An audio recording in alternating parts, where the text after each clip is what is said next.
தை 1 அப்படிங்கிறது தமிழர் திருநாளா அல்லது இங்கே ஆரியத்தினுடைய மதம் சார்ந்த திருவிழாவா அல்லது இங்க திராவிட பொங்கல் அப்படிங்கிற ஒரு புது வார்த்தை இங்க உருவாகிருக்கு. இதற்கான பதில ஒரு ஜோதிடர் ஏன் சொல்ல வேண்டும் அப்படின்னு நீங்க கேட்டீங்கன்னா, ஒரு ஜோதிடம் அப்படிங்கிறது ஒரு மானுட வாழ்வியல் தான். அதற்கு பிறகு இங்க என்னவாயிடுச்சு அப்படின்னு பார்த்தீங்கன்னா, அது மந்திரமாகவும் தந்திரமாகவும் பரிகாரமாகவும் அங்கே புனையப்பட்டதை தவிர்த்து உண்மை இங்கே ஜோதிடம் என்பது ஒரு மானுட வாழ்வியல். அந்த மானுட வாழ்வியல் அப்படிங்கிறது அவன் வாழக்கூடிய பூமியை மையமாக கொண்டது. பூமியினுடைய மைய கோட்பாடு அப்படிங்கிறது அந்த சூரிய குடும்பத்தில் இருக்கின்ற பிற கோள்களினுடைய கட்டமைப்பை பொறுத்து அமையப்பெறுகிறது. மிக மிக எளிமையான முறையில நம்மளுடைய சூரிய குடும்பத்தில் இருக்கின்ற அந்த கிரகங்களை வரிசைப்படுத்துவதன் மூலமாக நம்மளுடைய பூமியில் உருவான உயிர்களினுடைய காலநிலையை துல்லியமாக சொல்லிவிட முடியும். இதெல்லாம் எந்த ஒரு ஜோதிடர்கிட்ட போய் நீங்க போய் கேட்டாலும் அதற்கான பதிலாம் அங்க தெரியாது. சரிங்களா? காரணம், இங்கே ஜோதிடம் என்பது ஒரு மானுட வாழ்வியல் அப்படிங்கிற ஒரு உன்னதமான ஒரு புரிதல் இருந்தால் மட்டுமே தான் இதற்கான விடைகள் அப்படிங்கிறது இந்த பிரபஞ்சம் அவருக்கு கொடுக்கும். சரி, நம்மளுடைய பதிவுக்குள்ள இங்க செல்லலாம். நம்மளுடைய சூரிய குடும்பத்தில் இங்கே முதல் நிலையாக இருக்கக்கூடிய கிரகம் அப்படிங்கிறது இங்கே புதன். நம்மளுடைய புவியில் இந்த புதனினுடைய காலத்தில் ஒரு செல் உயிரிகள் என்பது இங்கே உருவானது.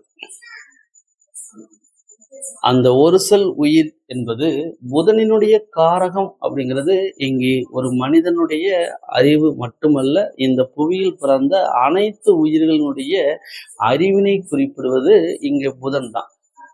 இந்த புவியில் பிறந்த உயிரினங்களுடைய இனங்கள் என்பது அந்த புதனினுடைய காரகமான அறிவினை பயன்படுத்தியே ஓரறிவு முதல் 5 அறிவு 6 அறிவு வரைக்கும் இங்கே வகைப்படுத்தப்பட்டிருக்கிறது. சரிங்களா? இதற்கு அடுத்ததாக புதனினுடைய காலத்திற்கு அடுத்ததாக நாம் இங்கே பார்க்க வேண்டும் என்றால், நம்மளுடைய சூரிய குடும்பத்தில் புதனுக்கு அடுத்ததாக இருக்கின்ற கிரகம் வெள்ளி என்று சொல்லக்கூடிய சுக்கிரன். இந்த சுக்கிரனுடைய காலத்தில் நம்மளுடைய புவியில் சுக்கிரனுடைய காரகம் என்பது இங்கே காமத்தை சொல்லும், களவியலை சொல்லும். இந்த சுக்கிரனுடைய காலத்தில் புதனால் உருவான அந்த ஒரு செல் உயிரிகள் என்பதில் ஒரு இன கவர்ச்சியானது அங்கே ஏற்பட்டு பல செல் உயிரிகளாக அங்கே இனப்பெருக்கம் அடைந்த காலம் என்பது இங்கே வெள்ளின்னு சொல்லக்கூடிய சுக்கிரனுடைய காலத்தில் தான். இதற்கு அடுத்த நிலை என்பது நம்மளுடைய பூமி தான். வெள்ளிக்கு அடுத்து இருக்கக்கூடிய கிரகம் நம்மளுடைய பூமி தான். இந்த சுக்கிரனால் இங்கே பல செல் உயிரிகளான அந்த உயிரினங்கள் என்பது இந்த புவியில் இருக்கின்ற பகுதிகளின் அடிப்படையில் நீர்வாழ் உயிரினம் என்றும் நிலவாழ் உயிரினம் என்றும் நீர் நிலவாழ் உயிரினங்கள் என்றும் இங்கே வகைப்படுத்தப்பட்டது. அதற்கு அடுத்ததாக இருக்கக்கூடிய கிரகம் என்பது இங்கே செவ்வாய்.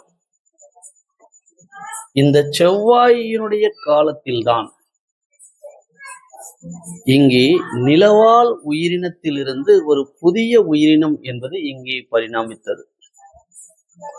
குரங்கிலிருந்து மனிதன் இங்கே பரிணாமித்தான் என்பது இங்கே செவ்வாயினுடைய காலத்தில்தான். இந்த செவ்வாயினுடைய காலம் என்பது இங்க இன்னொரு உன்னதமான விஷயத்தையும் நீங்க இங்க புரிஞ்சுக்கணும். செவ்வாய்க்கு புதன் ஏன் பகை அப்படின்னா, இங்கே செவ்வாய் என்பது உடல் காரகம். இந்த உடலால் இங்கே பரிணாமம் என்பது முழுமை பெற்ற நிலையில் விரைவாக நடைபெற்ற புதனினுடைய பரிணாம வளர்ச்சி அப்படிங்கிற ஒரு அறிவுத்திறன் என்பதும் ஒரு உந்துதல் நிலை என்பதும் இங்கே தடை செய்யப்பட்டது. இதனால் இந்த செவ்வாய் என்பதற்கு இயற்கையாகவே அந்த புதன் பகை என்றும் சொல்லப்படுகிறது. செவ்வாய் ஏன் உடல் காரகன் அப்படின்னா, இந்த செவ்வாயினுடைய காலத்தில் தான் குரங்கிலிருந்து மனிதன் பரிணாமித்த காலம் என்பது அந்த செவ்வாயினுடைய காலத்தில் தான்.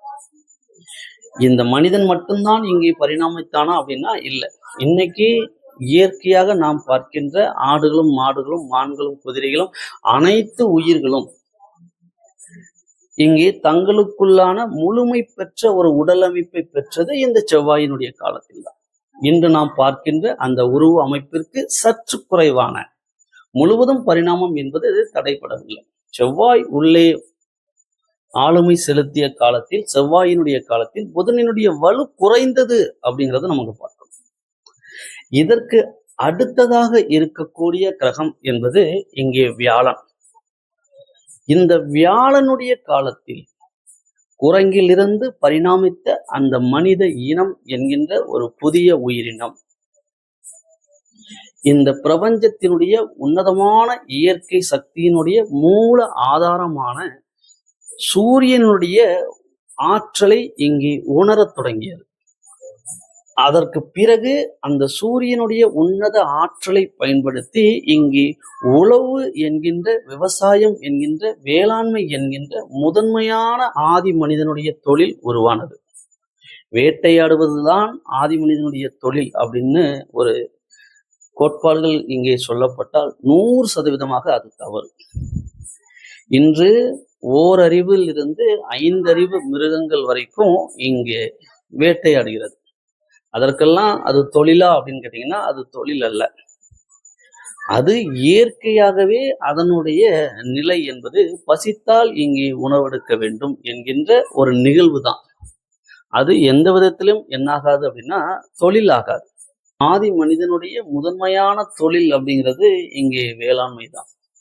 பூமியில் வாழ்கின்ற உயிரினங்கள் அனைத்திற்கும் ஒரு உயிர் ஆற்றலை இங்கே கொடுப்பது அங்கே கதிரவன் என்பதை அவன் உணர்ந்து கொண்டான். ஆகவே தான் விளைவிக்கின்ற அந்த உயிர்கள் பன்மடங்கி பெருக வேண்டும் என்கின்ற அந்த வேளாண்மைக்கு முதன்மை அங்கே கதிரவன் என்பதை உணர்ந்து கொண்டதால் அவனுடைய வேளாண்மை என்பது அங்கே நிறைவு பெறுகின்ற போது அவனுக்கு ஆகப்பெரும் ஒரு துணையாக இருந்த அந்த கதிரவனுக்கு நன்றி செலுத்தும் விதமாகவும், இதனோடு இணைந்து இங்கே அந்த வேளாண்மைக்கு உதவி செய்த எருதுகளுக்கு நன்றி செலுத்தும் விதமாகவும் அவன் அங்கே ஒரு சடங்குகளாக அவன் பயன்படுத்தினான். இதைத்தான் ஆதி மனிதன் முதலில் கொண்டாடிய முதல் திருவிழா. இன்று அந்த திருவிழாவை இங்கே கொண்டாடுவது அப்படிங்கிறது தமிழன் மட்டும்தான். இதிலிருந்து நீங்க ஒரு உன்னதமான ஒரு உண்மையை புரிந்து கொள்ள வேண்டும். இங்கிலிருந்து பரிணாமித்த முதல் மனிதன் என்பவன் தமிழன் தான். தமிழன்தான் பின் பரிணாமத்தினுடைய உச்சத்தை தொட்ட முதல் மனித இனமும் அவன்தான். இவன் பரிணாமத்தினுடைய உச்சத்தில் இருந்த காலத்தில், இவன் கதிரவனுக்கு பொங்கல் வைத்து இங்கே வணங்கி இயற்கையினுடைய உன்னத தன்மையை உணர்ந்து கொண்ட அந்த காலத்தில் மற்ற மனித இனங்கள் என்பது காடுகளில் குரங்குகளோடு சண்டையிட்டுக் கொண்டிருந்தது. இந்த காலம் என்பது இங்கே எதை குறிக்கிறது அப்படின்னா வியாழனுடைய காலம் என்பதால் பிரபஞ்சத்தினுடைய உன்னத ஒரு ஆகப்பெரும் போதனைகளை இவன் இங்கே பெற்றதால், அறிவினை பெற்றதால் அந்த வியாழனுக்கு இவன் குரு என்று பெயரை வைத்தான். இந்த ஜோதிடத்திற்கே மூலம் குரு என்று அவன் பெயர் வைத்தான். காரணம், இயற்கையினுடைய உன்னத தன்மையை அவன் புரிந்து கொண்டான். ஜோதிடம் என்பது தமிழனுக்கானது அப்படிங்கிறதுக்கு இது ஒரு உன்னதமான சான்று. சனியினுடைய காலம் அப்படிங்கிறது இதற்கு பிறகு இந்த வியாழனுடைய காலத்திற்கு, இந்த வியாழன் என்கின்ற கிரகத்திற்கு அடுத்ததாக இருப்பது இங்கே சனி. இந்த சனியினுடைய காலத்தில் இங்கே மனிதன் என்பவன், இங்கே மனித இனம் என்பது இங்கே பல பிரிவுகளாக இங்கே பிரிக்கப்பட்டது. அந்த மனிதர்கள் தங்களுக்குள்ளான இயல்புகளை வகுத்து கொண்டார்கள். போர்க்குணம் கொண்டவர்களாக இயல்பில் இங்கே தமிழர்கள் இருப்பதற்கான காரணம், ஆதி முதல் இனம் என்பது குரங்கிலிருந்து பரிணாமித்த முதல் மனிதன் என்பது தமிழன் என்பதால் அவன் அதற்கு பிறகு பரிணாமித்த இனங்களை அவன் தங்களோடு ஏற்றுக்கொள்வதற்கோ அல்லது அவர்கள் இங்கே தங்களுடைய உரிமைகளை பறிப்பதால் இவன் அவனை எதிர்க்கின்ற போர்க்குணம் என்பது தமிழன் இயல்பாக பெற்றிருந்தான். கட்டத்தில் சனியினுடைய காலகட்டத்தில் இங்கே நாடுகள் உருவானது, பல மொழிகள் இங்கே சரளமாக உருவானது. தமிழன் என்கின்ற ஒரு ஆதி மனித இனம் என்பது ஆரியம் என்கின்ற மிக கடைக்கோடியில் பரிணாமத்தில் இருந்த சமீபத்தில் உருவான அந்த சமஸ்கிருத மொழியை தாய் மொழியாக கொண்ட அந்த இனத்தோடு இங்கே கலப்பினமாகிறது. கலப்பினம் என்றால் உடல் சார்ந்தது அல்ல, கலப்பினம் என்பது மொழி சார்ந்தது. முதல் ஆதி மனிதனுடைய முதல் மொழியான தமிழும் மிகவும் கடைக்கோடியில் பரிணாமித்த மனிதனால் பேசப்பட்ட சமஸ்கிருதமும் மொழி கலப்புகள் ஏற்பட்டு இந்த இரண்டிற்கும் இடையில் கலப்பின குஞ்சுகள் இங்கே பிறந்தது. இந்த கலப்பின குஞ்சுகள் என்பதுதான் இன்று திராவிட மொழிகள் சொல்லக்கூடிய அனைத்து மொழிகளும், தெலுங்கிலிருந்து மலையாளம் வரைக்கும் எல்லா மொழிகளுமே இந்த கலப்பின குஞ்சுகள் தான். இந்த கலப்பின குஞ்சுகளான இந்த திராவிட மொழிகளில் என்று சொல்லக்கூடிய தெலுங்கும் மலையாளிகளும் அனைவரும் இன்று இந்த பொங்கலுக்கு உரிமை கொண்டாடுவது அப்படிங்கிறது இங்கே கலப்பினம் ஆகாத தூய அந்த மயிலினத்தினுடைய தோகைகளை அங்கே புடுங்குவதற்கு சமமானது. இது இவர்களுக்கு மட்டுமே இந்த குற்றம் என்பது இங்கே பொருந்துமா அப்படின்னா இல்லை. இது அந்த ஆரியம் என்று சொல்லக்கூடிய அந்த வான்கோழிகளுக்கும் இங்கே பொருந்தும். அந்த வான்கோழி இப்ப என்ன சொல்றது அப்படின்னா, இதுவும் தோகை விரித்தாடுவது என்னுடைய குணம், அது எனக்கானது, வண்ணமையில் தோகை என்பது எனக்கானது அப்படிங்கிறது அந்த வான்கோழி என்கின்ற ஆரியம் சொல்கிறது. வான்கோழிக்கும் இந்த தூய மயிலுக்கும் பிறந்த இந்த கலப்பின திராவிட குஞ்சுகள் அப்படிங்கிறது, திராவிட மொழி கலப்பின குஞ்சுகள் அப்படிங்கிறது, இந்த திராவிட குஞ்சுகள் அப்படிங்கிறது இல்லை எங்களுக்கானது அப்படின்னு திராவிட பொங்கல் அப்படிங்கிற ஒரு அனௌன்ஸ்மெண்ட் இப்போ சொல்லியிருக்காங்க.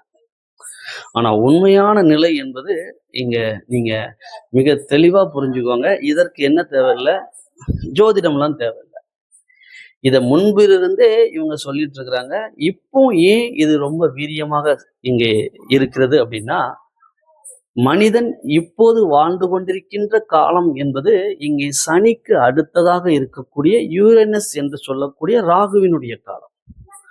உங்களுக்கு ஒரு சந்தேகம் வரலாம், கிரகணத்தில் உருவானது தானங்க ராகு கேது அப்படின்னா, அது மடையர்களுடைய கூற்று. யூரேனஸ் தான் ராகு என்பதும் நெப்டியூன் தான் கேது என்பதும் இங்கே ஒரு தனிப்பதிவா பண்ணியிருக்கிறோம். அதை வேணா போய் பார்த்துக்கோங்க.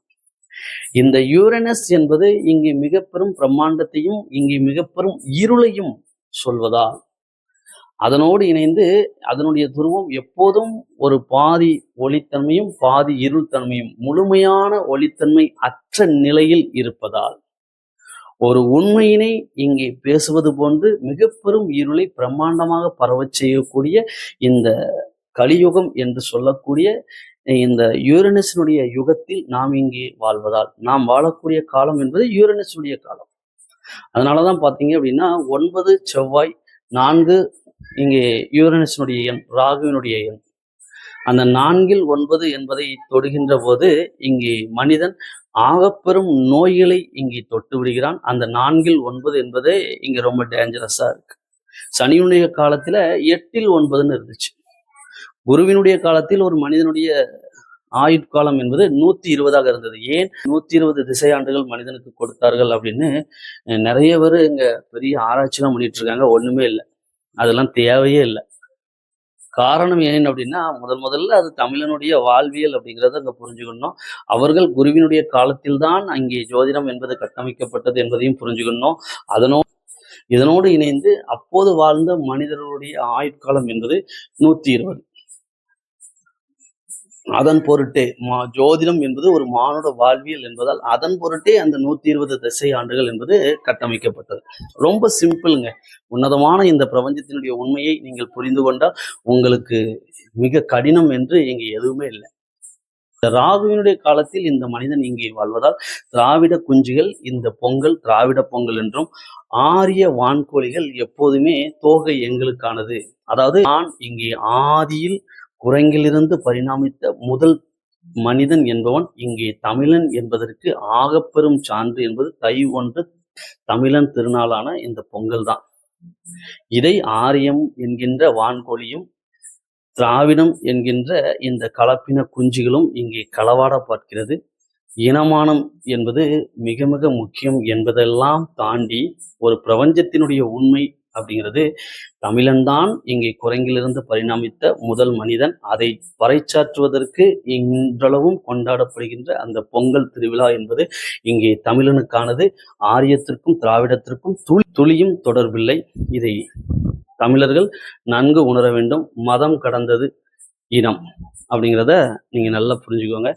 அனைத்து மதங்கள் சார்ந்தவர்களும் தமிழனாக இருந்தால் போதும், அனைவருக்கும் தை ஒன்று என்பது தமிழர் திருநாள் தான். இது மதங்கள் கடந்த இனம் சார்ந்த ஒன்று. நன்றி.